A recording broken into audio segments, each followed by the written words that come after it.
You're listening to a CNA podcast. The Ganges is an iconic river. It's actually known by many names and it flows through countless communities in South Asia. But the rules about how its water is shared by India and Bangladesh are set to be torn up. It could bring opportunities or it could bring crisis. Today we look at what's at stake for an ancient and holy river. Hello and welcome to Climate Conversations. I'm Jack Board. Hello to Liling Tan. Happy Thursday to you. What news do you bring from Singapore today? Hey, Jack. Happy Thursday. Back at ya. We're talking a lot these days about water, Ganges River, Indus River. And well, you've been doing research on one of them for your feature.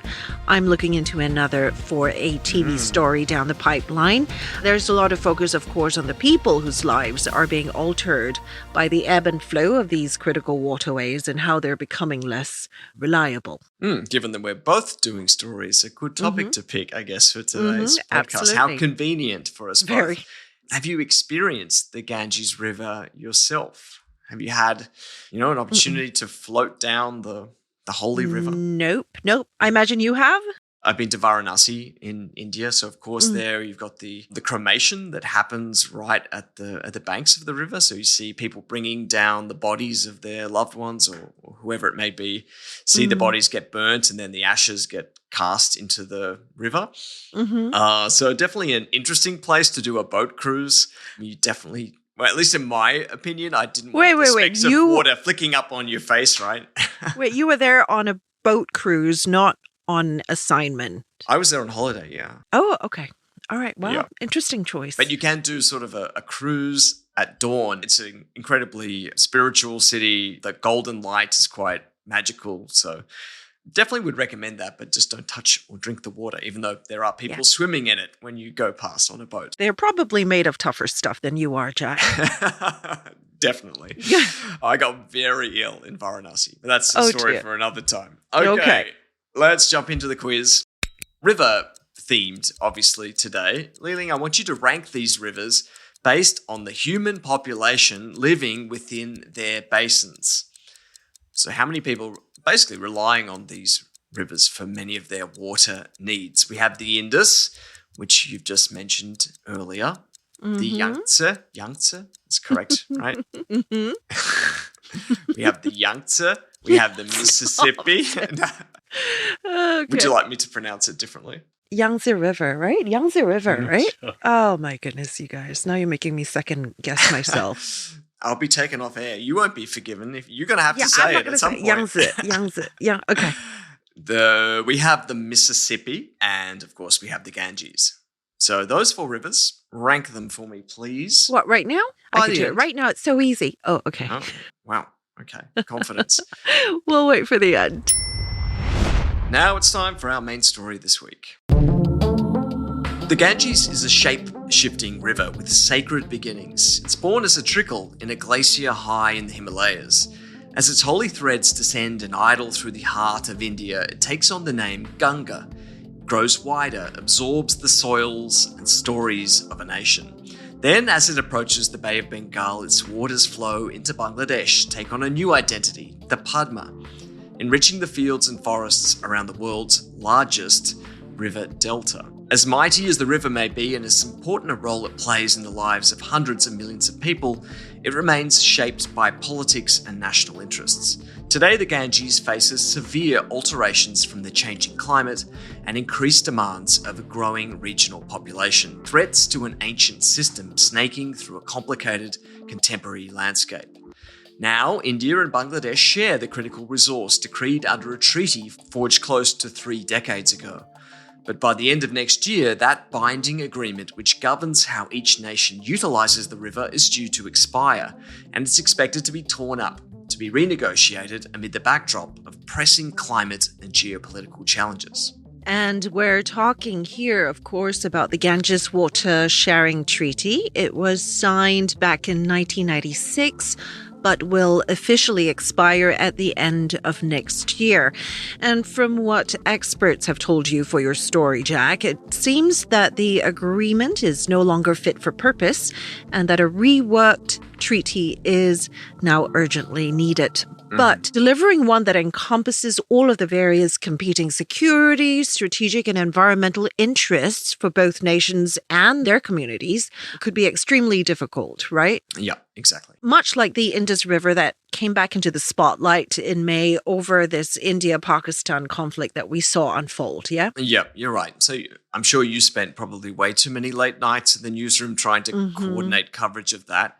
So maybe you're best placed to actually remind us of the issues there and then how it intersects somewhat with this emerging situation with the Ganges. Okay, in short, back in May, India and Pakistan launched missile and mortar strikes on each other's territories. It followed a terrorist attack in a northern Indian town, and the conflict put the Indus River, shared by both countries, at the center of tensions. The two countries have a water-sharing treaty for the Indus River signed back in 1960, and it effectively governs water access for about 300 million people. Remember that number because that goes into your quiz later. Maybe. Following the attack, India suspended the treaty, a move that Pakistan then labeled as an act of war. And, we talked about weaponization of water in previous episodes, and this was accused of being such an act. Right. So you had Indus there at the heart of the conflict.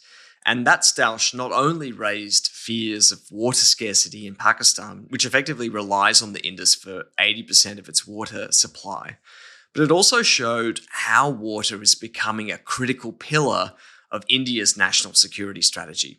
So if we turn back to the Ganges then, experts are saying that we're seeing this river become a flashpoint in what is this growing securitization of water in South Asia, and climate change is central to the story.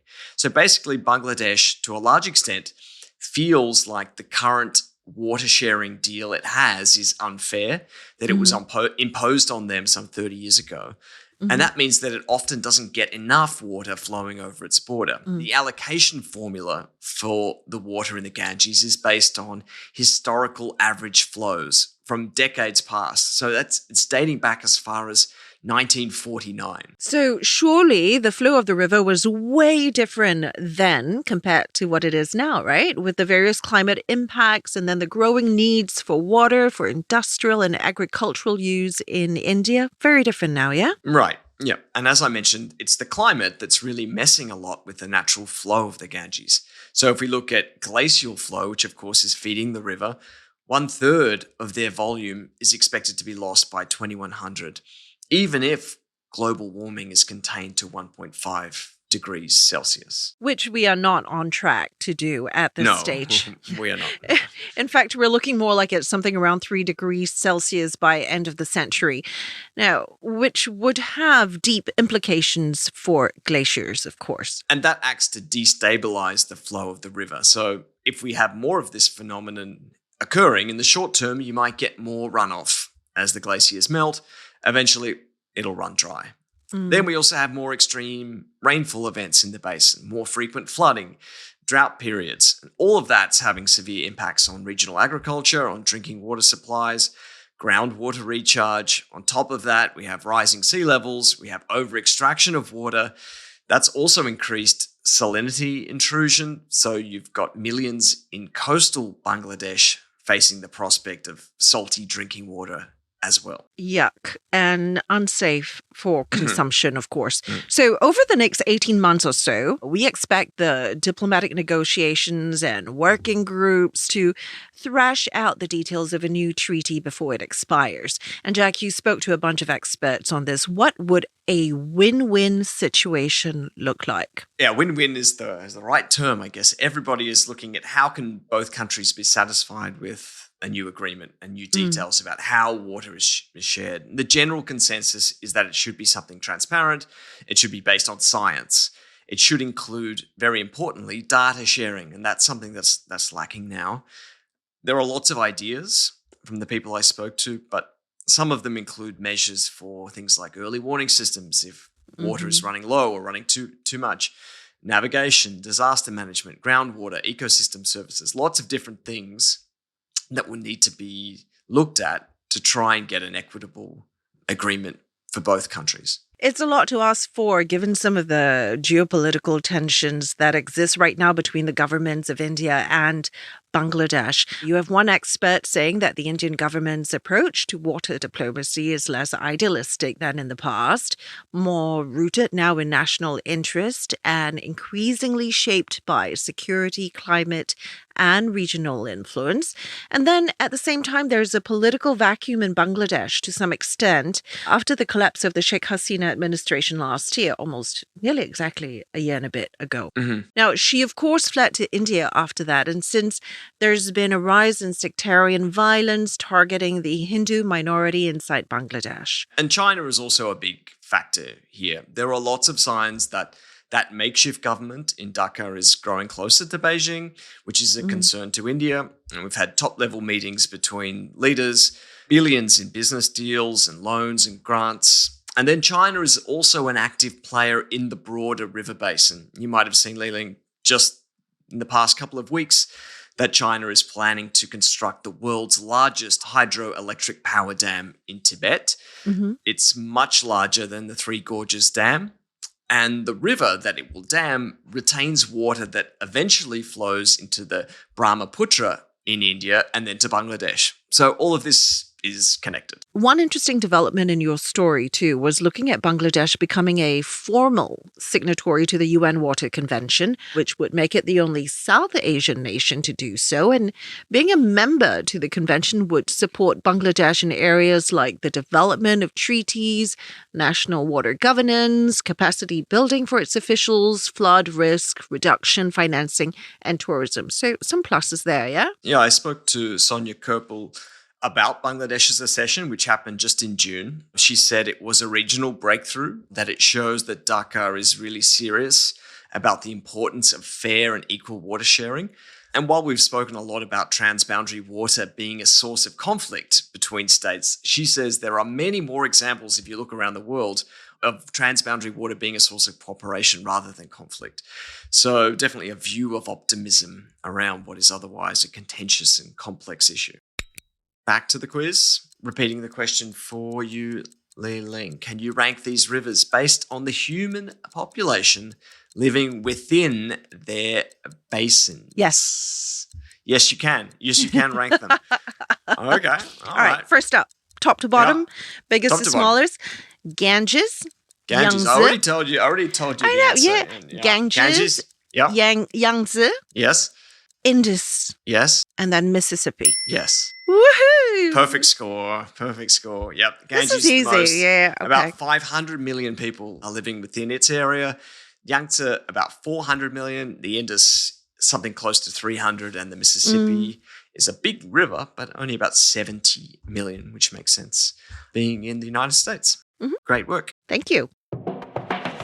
That's all for this week. We'll be back right here next Thursday. Thanks as always for listening. And do join us again next week. You can find us on Apple, Spotify, and across the socials. I'm Liling Tan. Bye for now. I'm Jack Ford. Thanks to the team that produced this episode: Saya Win, Tiffany Ang, Janani Johari, Penning Ho, and Nat Fiddlevera.